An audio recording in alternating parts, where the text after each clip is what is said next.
The email said mandatory attendance. 47 people packed into the conference hall, plus 3 executives dialing in. My name was on the agenda. That's how I knew it wasn't going to be good.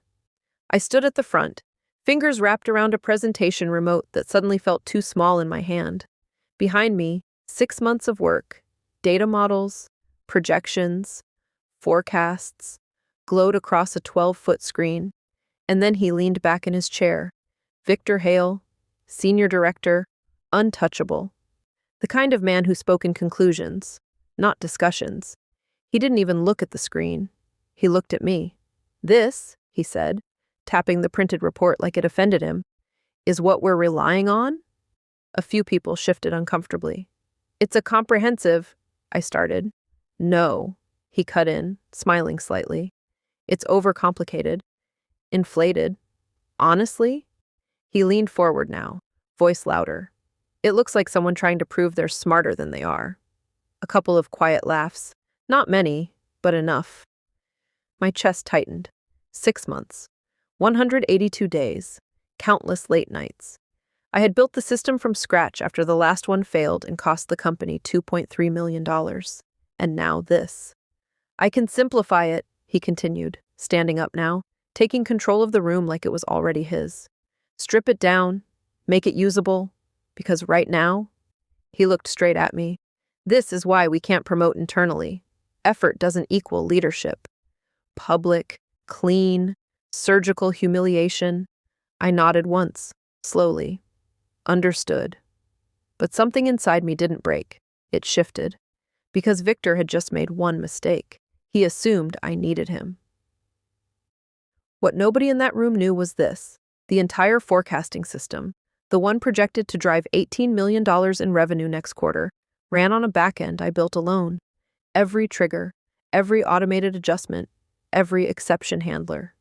And at 7:45 a.m. that morning, before the meeting, I had already made a decision. I stopped maintaining it. By 2 p.m., the first crack appeared. A minor discrepancy, 0.7% variance in projections. Victor dismissed it. Normal fluctuation. By 4:30 p.m., it was 3.2%. Emails started flying. By 6:10 p.m., the system began rejecting live input data. By 7 p.m., projections were off by $1.1 million. And suddenly, my phone wouldn't stop ringing. I didn't answer. The next morning, I walked in at exactly 9 a.m. No rush, no panic. But the office?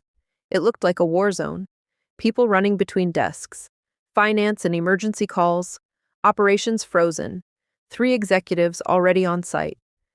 Victor stood near the main screen, sleeves rolled up, tie loosened, voice sharp. "Why isn't this updating?" No one answered. Because no one knew. I placed my bag down quietly and logged into my system. 3 minutes later, his assistant was at my desk. "They need you. Now." Same room, same screen, same people. But this time, no one was smiling. Victor turned as I walked in. "You built this," he said, not asking. "Yes. Then fix it." Straight. No arrogance now. Just pressure. I looked at the screen, numbers flashing wrong, models collapsing. I already knew the issue. Of course I did. I had written it. "I can," I said calmly. A pause. "But it'll take time." "How much?" one executive snapped. I glanced at the system logs. "If I handle it alone, 6 hours." "That's unacceptable," Victor said immediately. I met his eyes. "If multiple people try to interfere, it could take 24. Silence. Pure, heavy silence. Because now, for the first time, they understood something. I wasn't part of the system. I was the system. "What do you need?" the executive asked. Not Victor. Someone higher. I didn't rush my answer. "Full control," I said. "No overrides, no interruptions, and," I let it land, "a discussion about my role after this is resolved." Victor's jaw tightened, but he didn't speak. Because he couldn't. Not anymore. By 3:40 p.m., the system was stable. By 4:15 p.m., projections were accurate within 0.2%. By 5 p.m., the same screen that had been used to humiliate me now Displayed recovery metrics. Plus $2.8 million secured. Crisis avoided. Room saved. No one laughed this time. As I packed up to leave, Victor approached me. Different posture, different tone. You should have said something earlier, he muttered. I looked at him. I did, I said. You just didn't listen. And for the first time since I'd met him, he had nothing to say back.